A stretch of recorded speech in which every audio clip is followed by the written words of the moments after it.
Today we are going to be talking about coffee, but first I have a little confession.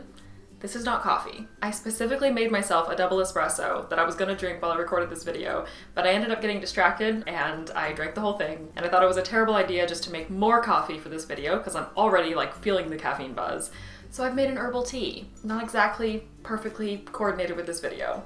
That being said, I am first and foremost a coffee person, and I start every single morning with at least 1 cup of coffee. So today what I want to talk about is all of the various machines and makers that I have used over the years, and I think maybe it will be even more interesting because I have lived in several different places, and oftentimes what I defaulted to was at least somewhat influenced by the place that I lived, either because it was more popular, or because I was more curious about it, or the people around me were drinking their coffee that way, and also because of the phase of life that I was in. You know, I've moved around a lot, so you will see that especially the first couple of makers are influenced by that. The first type of coffee maker that I started using when I moved out was a French press. So this was when I moved to the UK to study abroad, and I had a really good friend who, when she left, she gave me her French press. So I used it there in the UK, I ended up bringing it to Spain with me, and then I ended up eventually bringing it to France with me. This French press accompanied me on many, many journeys. The biggest advantage at that point was that it was so incredibly easy to move with me. It didn't take up much suitcase space. In fact, I could put stuff in it when I packed it in a suitcase. The only thing was that I just needed a kettle of some sort, some way to boil water wherever I was living, which I always had access to. It didn't matter what plugs were in the wall of whatever country I was living in, as long as, again, I had an electric kettle that was compatible.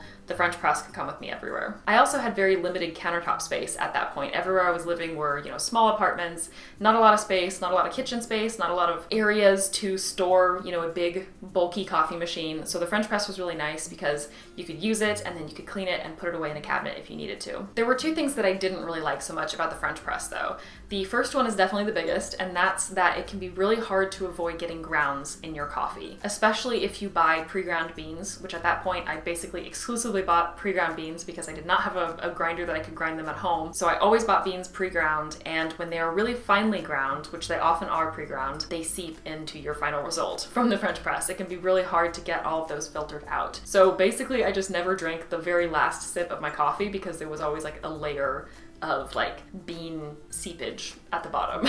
The other con was just the quantity that it could make. It was perfect if it was just me or if it was me and my husband, but if we had people over, the standard size French press was not always enough for everyone to have enough coffee. So then you would have to make your French press, let it steep, filter it, pour it, and then clean it, and then make another batch, and it just wasn't very useful in making bigger batches. I'm sure you can buy bigger French presses, but the kind of standard size was just not enough if you had multiple people over. Next, when I was living in Paris, I ended up using a moka pot. I think the first time I ever used a moka pot was when we actually had a vacation in Venice, and the Airbnb where we stayed had a moka pot, and I loved the flavor. It was a very, very small one, so it was definitely very Italian style. So when we went back to France, we ended up getting a slightly bigger moka pot, but it was still on the smaller side. At one point we moved apartments and our new stove was induction. So our previous moka pot did not work. It was not induction compatible. So we ended up getting a new moka pot, and this one we got in a bigger size. I'm pretty sure both were Bialetti brand. It's definitely a nice brand. If you're looking for a moka pot, I highly recommend it. I'm pretty sure you can find it all over North America as well, but it's definitely very common in Europe. Compared to the French press, I remember liking the brew flavor from the moka pot much better. It was usually more concentrated. It was definitely cleaner and more ground-free than the French press. And I remember just really enjoying the flavor. It was usually stronger. You could obviously control the intensity based on the types of grounds that you used and how much you put in, but it definitely gave you a very concentrated brew. But I enjoyed it, and I still do. I don't have a moka pot currently where I live, but I would happily get another one because they're very, very fun. But of course they do have their cons. Probably the biggest one was that it required a stovetop. I'm pretty sure you can get electric moka pots as well, but why get a moka pot if you're gonna get an electric one? I don't know, I just think it takes away some of the charm of the moka pot. So the only ones that I had were stovetop, and of course that is a little bit more complicated. Also, if you don't have an induction stovetop, it can waste a little bit of energy. It can probably take longer to heat up because the induction is super efficient, and it was pretty speedy, but it still took a little bit longer than maybe other methods. For example, the French press, where all you have to do is boil your water and pour it, and then of course you do have to let it steep, but I still remember that being a little bit quicker and a little bit easier than preparing the moka pot, putting it on the stove, letting it brew, all of that. It just took a little bit of extra effort and time. After that, I ended up moving all the way across the pond from Paris to New York City, And when I did that, I took very, very few things from my kitchen. When I got to New York, I decided it was time for me to have my own drip brew coffee machine.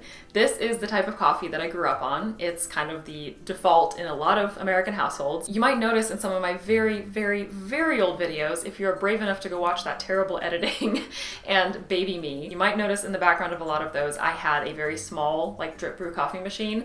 I'm not sure I ever really used that one because I was still living at my parents and they had a much bigger one in the kitchen that we just basically always had running because a lot of people in my family are coffee drinkers. But I never had one of my own, and it had never been my default way of making coffee since living by myself. So when I got to New York, I thought it was the right time and I got one of these machines. The biggest advantage for me at that point was that I was working from home. I was spending a lot of hours in meetings. I had to get up earlier because all of my colleagues were back in Europe because I was working for the same company when I was in New York as when I was in Paris.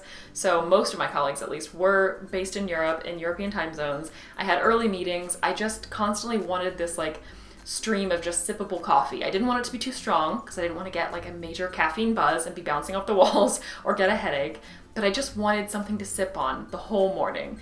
And a drip brew coffee is perfect for that. It also didn't matter if I bought pre-ground beans or if I ground my own beans. At this point, I did get a grinder so that I could grind my own beans at home. I still have this drip brew machine. I brought it with me when I moved to Canada, and I still use it. Not quite as often as my newest method, but it's still absolutely what I will do if I want more than one cup of coffee at a time. The most obvious con is that it basically does one thing. It makes you a nice, long brew. It does not make you espressos. It does not make you concentrated, very strong, intense coffee.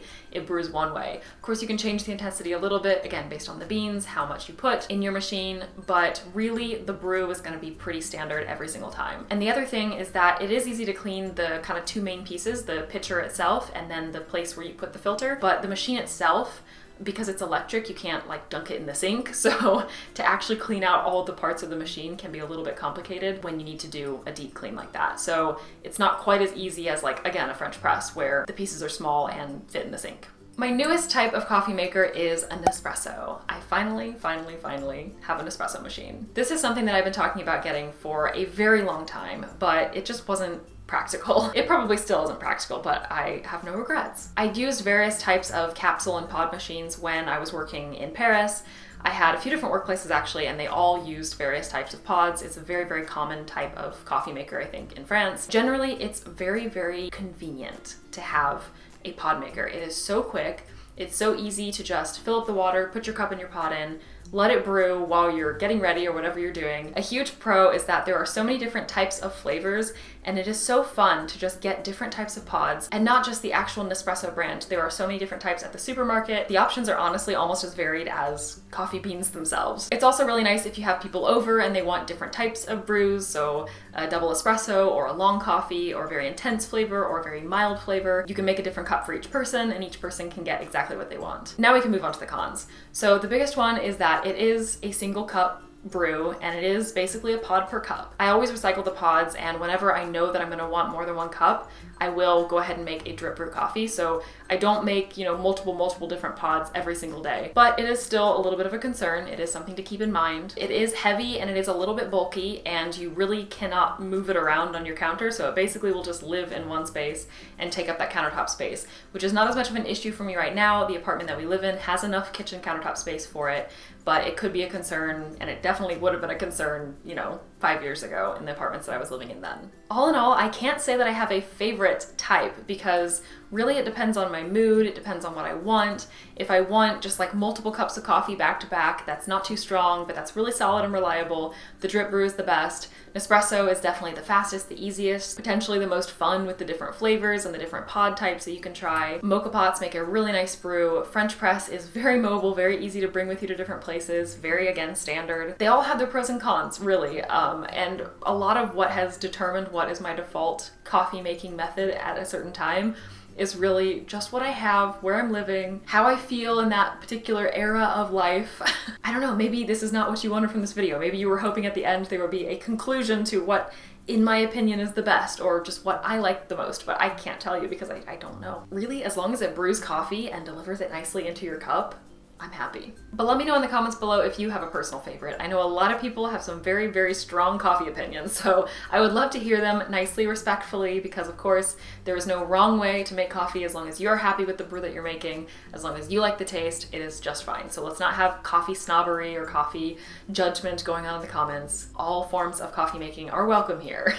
As always, thank you so much for watching, and I will talk to you very soon in another video.